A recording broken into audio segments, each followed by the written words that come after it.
अस्सलाम वालेकुम dear students, हमने last time applications of Gauss's law को डिस्कस किया था और आज हमने एक न्यू कॉन्सेप्ट को डिस्कस करना है जो कि है इलेक्ट्रिक पोटेंशियल या पोटेंशियल डिफरेंस। तो सबसे पहले हम लोग देखेंगे कि पोटेंशियल डिफरेंस क्या होता है और उसके बाद हम इलेक्ट्रिक पोटेंशियल को डिस्कस करेंगे। तो पोटेंशियल डिफरेंस को हम लोग पहले डिस्कस करते हैं कि पोटेंशियल डिफरेंस क्या होता है। तो लेट्स से मेरे पास एक पॉजिटिव चार्ज है, तो जब भी हमारे पास कोई एक पॉजिटिव चार्ज हो तो उसके अराउंड इलेक्ट्रिक फील्ड जनरेट हो जाती है, इलेक्ट्रिक फील्ड एग्जिस्ट करती है। तो अगर मैं इस इलेक्ट्रिक फील्ड के अंदर रहते हुए कोई दो पॉइंट कंसिडर करता हूँ, लेट्स से मेरे पास एक पॉइंट ए है और दूसरा पॉइंट बी है, ठीक है। तो अगर मैं किसी टेस्ट चार्ज को इस पॉइंट ए से बी तक मूव करवाना चाहता हूं तो मुझे वर्क करना पड़ेगा। मुझे वर्क क्यों करना पड़ेगा? क्योंकि मैं अगेंस्ट द इलेक्ट्रिक फील्ड इस टेस्ट चार्ज को मूव करवाना चाहता हूं। ये मेरे पास पॉजिटिव चार्ज है, तो अगर मैं इस टेस्ट चार्ज को इस पॉजिटिव चार्ज की तरफ मूव करवाऊंगा तो ये पॉजिटिव चार्ज उस टेस्ट चार्ज को रिपेल करेगा। तो मुझे डेफिनेटली इस टेस्ट चार्ज को मूव करवाने के लिए फिर वर्क करना पड़ेगा। अब ये जो वर्क है, ये वर्क फिर आगे पोटेंशियल एनर्जी की फॉर्म में स्टोर होता है। तो बहरहाल हम लोग पोटेंशियल डिफरेंस किसको कहते हैं? अगर हम इलेक्ट्रिक फील्ड के अंदर रहते हुए किसी भी टेस्ट चार्ज को मूव करवाएं एक पॉइंट से दूसरे पॉइंट तक अगेंस्ट द इलेक्ट्रिक फील्ड, तो इसको कहते हैं पोटेंशियल डिफरेंस। तो यही बात यहाँ पे डिफाइन की हुई है, work done in moving a unit positive charge from one point to other point against the electric field keeping the charge in equilibrium। इस इक्विलिब्रियम का क्या मतलब है? जब आप किसी टेस्ट चार्ज को एक पॉइंट से दूसरे पॉइंट तक मूव करवाते हैं तो डेफिनेटली आपको वर्क करना पड़ता है। तो आपने इस ए पॉइंट से बी पॉइंट तक टेस्ट चार्ज को ले जाने के लिए इस टेस्ट चार्ज की जो स्पीड है उस स्पीड को कांस्टेंट रखना है, उसकी स्पीड चेंज नहीं होनी चाहिए। तो अगर उसकी स्पीड चेंज नहीं होगी तो हम लोग कहेंगे कि ये टेस्ट चार्ज इक्विलिब्रियम स्टेट में है। तो आपको ये पोटेंशियल डिफरेंस के लिए ज़रूरी होता है कि इस टेस्ट चार्ज को इक्विलिब्रियम स्टेट में रखना है, उसकी जो स्पीड है वो कांस्टेंट हो, वो स्पीड चेंज ना हो रही हो। तो ये डिफाइन हमने कर दिया है। उसके बाद हम लोग एक्सप्लेनेशन की तरफ आते हैं। जिस तरह आपकी बुक में इसको एक्सप्लेन किया हुआ है और इसका मैथमेटिकल फार्मूला जनरेट किया है तो हम उसको देखेंगे। हमारे पास लेट से एक पॉजिटिव प्लेट है और एक दूसरी नेगेटिवली चार्ज्ड प्लेट है। अब अगर मैं एक टेस्ट चार्ज लेता हूँ और वो टेस्ट चार्ज यहाँ पे रखता हूँ इन प्लेट्स के दरमियान, तो ये टेस्ट चार्ज इसको पॉजिटिव प्लेट टेस्ट चार्ज को रिपेल करेगी और ये नेगेटिव प्लेट उस टेस्ट चार्ज को, क्योंकि वो पॉजिटिव है तो उसको अट्रैक्ट करेगी। जैसे ही मैं यहाँ पे इस टेस्ट चार्ज को रखूँगा ये डाउनवर्ड मूव करना शुरू कर देगा और स्पीडली मूव करेगा। तो जब ये मूव करेगा तो यहाँ पे जो एनर्जी होगी वो काइनेटिक एनर्जी होगी, क्योंकि हमें पता है कि मोशन की वजह से जो एनर्जी होती है हम लोग उसको कहते हैं काइनेटिक एनर्जी। तो अब यहाँ पे जो इस टेस्ट चार्ज ने वर्क किया है फ्रॉम बी टू ए, वो क्या होगा? वो होगा equal to change in kinetic energy. आप इसको वर्क एनर्जी प्रिंसिपल के जरिए भी देख सकते हैं। आपने work energy principal first year में पढ़ा है। जो वर्क होता है वो इक्वल होता है चेंज इन काइनेटिक एनर्जी। तो सबसे पहले यही लाइन लिखी हुई है, W from b to a, work done from b to a equal होगा चेंज इन काइनेटिक एनर्जी। लेकिन अगर हम यही वर्क करें फ्रॉम ए टू बी, ठीक है, अगर हम ए टू बी मूव करें, तो अगर आपने ए टू बी मूव करना है या इस टेस्ट चार्ज को मूव करवाना है फ्रॉम ए टू बी, तो अब आपको वर्क करना पड़ेगा अगेंस्ट द इलेक्ट्रिक फील्ड, क्योंकि आप इस टेस्ट चार्ज को against the electric field move करवा रहे हैं। तो जब आप अगेंस्ट द इलेक्ट्रिक फील्ड इस टेस्ट चार्ज को मूव करवाना चाहते हैं फ्रॉम ए टू बी, तो अब आपको वर्क करना पड़ेगा। तो ये जो वर्क है ये पोटेंशियल एनर्जी की फॉर्म में स्टोर होता है। ये भी आप इसको वर्क एनर्जी प्रिंसिपल के अकॉर्डिंग भी देख सकते हैं। आप इसको इस तरह से भी अंडरस्टैंड कर सकते हैं, जब आप किसी भी पार्टिकल को, किसी भी बॉडी को किसी हाइट पर लेकर जाते हैं तो उसकी जो पोटेंशियल एनर्जी होती है वो चेंज होती है, ठीक है। तो work done from a to b किसके इक्वल होगा? Change in potential energy. अब ये जो चेंज इन पोटेंशियल एनर्जी है हम इसको लिख सकते हैं UB माइनस UA। तो चेंज इन पोटेंशियल एनर्जी किसके इक्वल होगी? Final potential energy minus initial potential energy. तो work done equal to UB minus UA।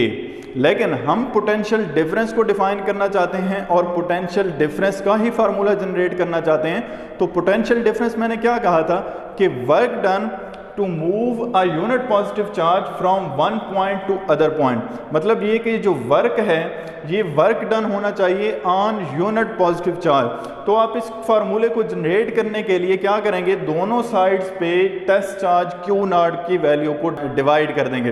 तो जब आप इस लेफ्ट हैंड साइड पे टेस्ट चार्ज यानी कि क्यू नॉट के मैग्नीट्यूड को डिवाइड करेंगे तो वो आएगा WAB ओवर क्यू नॉट, और राइट हैंड साइड पे जब आप UB माइनस UA पर क्यू नॉट को डिवाइड करेंगे तो वो आ जाएगा UB minus UA over Q not. ठीक है, तो ये हमारे पास इक्वेशन कुछ इस तरह से मॉडिफाई हो जाएगी क्योंकि हमने बोथ साइड्स पे क्यू नॉट की वैल्यू को डिवाइड करवा दिए। डिवाइड करवाने का मतलब ये था, क्यों हमने इसका मकसद क्या था, हमने क्यों डिवाइड करवाया, उसका मकसद ये था कि work done on unit positive charge क्या होता है, इसको हम लोग कहते हैं पोटेंशियल डिफरेंस। ठीक है, डिफरेंस इन पोटेंशियल या डेल V इक्वल आ जाएगा UB माइनस UA या change in potential energy over test charge. ठीक है, तो work done on unit positive charge to move from one point to another point, इसको हम लोग क्या कहते हैं, इसको कहते हैं पोटेंशियल डिफरेंस। तो ये फार्मूला आप इसको मजीद ये जो क्यू नॉट डिवाइड हो रहा है इसको आप दूसरी साइड पे अगर ले जाएं तो ये क्यू नॉट दूसरी साइड पे जाके मल्टीप्लाई हो जाएगा, तो डेल U की वैल्यू आ जाएगी q nought into del V। ठीक है, अब इस फार्मूले को क्यों हमने बनाया है, एक्चुअली हम आपके पास बाज़ दफ़ा जो न्यूमेरिकल्स होते हैं उनमें इस तरह से क्वेश्चन पूछ लिया जाता है कि लेट से अगर आपके पास जो टेस्ट चार्ज है उसकी वैल्यू 2 कॉलम है, ठीक है, या कोई भी टेस्ट चार्ज है उसकी वैल्यू 2 कॉलम है, और जहाँ पे जो पोटेंशियल डिफरेंस है लेट से वो 10 वोल्ट है, तो आपने उस चार्ज को इस पोटेंशियल में रहते हुए 10 वोल्ट के पोटेंशियल में रहते हुए अगर मूव करवाना है तो आपको कितनी एनर्जी रिक्वायर्ड होगी या कितना वर्क करना पड़ेगा। तो जब ये बात पूछी जाती है तो आपको ये फार्मूला अप्लाई करना होता है। तो ये था पोटेंशियल डिफरेंस। अब हम इस पोटेंशियल डिफरेंस का यूनिट देखेंगे कि पोटेंशियल डिफरेंस का यूनिट क्या होता है। तो यूनिट हमेशा फार्मूले से ही बनाया जाता है। तो पोटेंशियल डिफरेंस को अगर आप देखें तो यहाँ पे है पोटेंशियल एनर्जी, ठीक है। तो पोटेंशियल एनर्जी का जो वर्क का जो यूनिट होता है वो होता है जॉल, और यहाँ पे डिवाइड हो रहा है चार्ज, तो चार्ज का यूनिट होता है कूलम। तो जूल पर कूलम इक्वल आएगा 1 वोल्ट के। तो ये यूनिट है पोटेंशियल डिफरेंस का, ठीक है। 1 वोल्ट इक्वल टू जूल पर कूलम, दोनों इक्वल यूनिट है। अगर कहीं पे पोटेंशियल डिफरेंस का यूनिट जूल पर कूलम लिखा हो तो वो भी ठीक है, अगर वोल्ट लिखा हो तो वो भी ठीक है, क्योंकि जूल पर कूलम इक्वल होता है 1 वोल्ट के। और अगर आप 1 वोल्ट को डिफाइन करना चाहते हैं तो वो किस तरह से डिफाइन होगा, अगर आप एक टेस्ट चार्ज को मूव करवाना चाहते हैं किसी अगेंस्ट द इलेक्ट्रिक फील्ड, और उस टेस्ट चार्ज की जो मैग्नीट्यूड है, उस टेस्ट चार्ज का जो मैग्नीट्यूड है वो 1 कूलम हो, और वहाँ पे जो आप वर्क कर रहे हैं वो वर्क अगर आपने 1 जॉल किया है तो फिर जो आपके पास पोटेंशियल की वैल्यू होगी वो 1 वोल्ट होगी। तो ये था हमारे पास पोटेंशियल डिफरेंस और इसका यूनिट। अब हमने इलेक्ट्रिक पोटेंशियल को डिफाइन करना है, पोटेंशियल डिफरेंस को नहीं, इलेक्ट्रिक पोटेंशियल। तो आपको मैंने स्टार्ट में बताया था, जब आप किसी इलेक्ट्रिक फील्ड में रहते हुए 2 पॉइंट सेलेक्ट करते हैं और उन 2 पॉइंट्स के दरमियान आप किसी टेस्ट चार्ज को मूव करवाते हैं तो आपको कोई वर्क डन करना पड़ता है, इसको कहते हैं पोटेंशियल डिफरेंस। तो अगर आप इस रेफरेंस पॉइंट ए की बजाय आप इस टेस्ट चार्ज को मूव करवाएं इन्फिनिटी से, ठीक है, आप एक पॉइंट ए की बजाय कहां से मूव करवाएं इस टेस्ट चार्ज को, इन्फिनिटी से। और तो अब इन्फिनिटी से मूव करते हुए आप इस बी तक अगर पहुंचते हैं तो आपको जितना वर्क करना पड़ेगा इसको बोलेंगे इलेक्ट्रिक पोटेंशियल। तो पोटेंशियल डिफरेंस और इलेक्ट्रिक पोटेंशियल में क्या फ़र्क है, अगर आप इलेक्ट्रिक फील्ड के अंदर रहते हुए 2 पॉइंट सेलेक्ट करते हैं और जब आप उन 2 पॉइंट्स में टेस्ट चार्ज को मूव करवाते हैं तो इसको कहते हैं पोटेंशियल डिफरेंस। लेकिन अगर आप इसी इलेक्ट्रिक फील्ड के अगेंस्ट टेस्ट चार्ज को मूव करवाएंगे, लेकिन अब टेस्ट चार्ज कहाँ से आएगा, अब ये टेस्ट चार्ज आएगा इन्फिनिटी से। तो अगर इन्फिनिटी से किसी एक पॉइंट तक आप टेस्ट चार्ज को मूव करवाना चाहते हैं तो इसको कहेंगे इलेक्ट्रिक पोटेंशियल। तो यही बात इलेक्ट्रिक पोटेंशियल में डिफाइन की हुई है, इसको एब्सोल्यूट पोटेंशियल भी कहते हैं। Work done in moving a unit positive charge from infinity to that point is called electric potential. तो यहाँ पे भी वही वर्ड लिखा हुआ है, कीपिंग इन इक्विलिब्रियम, मतलब आप किसी टेस्ट चार्ज को जब इन्फिनिटी से लेके आएंगे किसी पॉइंट तक तो उस टेस्ट चार्ज की जो स्पीड है वो कांस्टेंट होनी चाहिए, उसकी स्पीड चेंज नहीं होनी चाहिए। तो कीपिंग इन इक्विलिब्रियम का ये मतलब है। अब हमने इलेक्ट्रिक पोटेंशियल का भी फार्मूला जनरेट करना है, तो अब हमने क्या किया है, एक रेफरेंस पॉइंट इन्फिनिटी ले लिया है। तो इन्फिनिटी पर जो पोटेंशियल की वैल्यू होगी वो 0 होगी, V equal to 0 at infinity. क्यों? क्योंकि इन्फिनिटी पर इलेक्ट्रिक फील्ड जो होती है वो ज़ीरो हो जाती है। तो जब इलेक्ट्रिक फील्ड ज़ीरो होगी तो आपको इन्फिनिटी पर टेस्ट चार्ज को मूव करवाने के लिए किसी किस्म का वर्क नहीं करना पड़ेगा। पोटेंशियल डिफरेंस क्या था?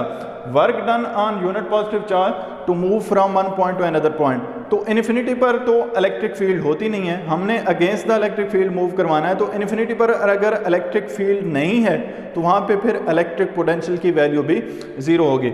अब ये जो हमारे पास एक पॉइंट VA था जो कि स्टार्टिंग पॉइंट था, अब हमारे पास स्टार्टिंग पॉइंट इन्फिनिटी है। तो स्टार्टिंग पॉइंट इन्फिनिटी पर अगर पोटेंशियल की वैल्यू ज़ीरो है तो डेल V इक्वल टू हमारे पास जो del U over Q nought था, अभी हमने ये फार्मूला डिफाइन किया था किसके लिए? पोटेंशियल डिफरेंस के लिए। तो डेल V को हम लोग लिख सकते हैं VB माइनस VA और यहाँ पे del U over Q nought. अब हमारे पास जो VA है इसकी वैल्यू हो गई है ज़ीरो, तो यहाँ पे VB माइनस ज़ीरो करेंगे तो वो सिर्फ VB रह जाएगा equal to del U over Q nought. अब आप इसको सिंपल V भी लिख सकते हैं क्योंकि VA तो ख़त्म हो गया है, तो आप VB लिखने की बजाय सिंपल V लिख दें और del U over Q nought. तो ये हमारे पास आ जाएगा इलेक्ट्रिक पोटेंशियल। तो ये है हमारे पास इलेक्ट्रिक पोटेंशियल। होपफुली आपको सारी बातों की बहुत अच्छी तरह समझ आ गई होगी। अब आपसे मुलाकात होगी इंशाल्लाह नेक्स्ट लेक्चर में, तब तक के लिए अल्लाह हाफिज़।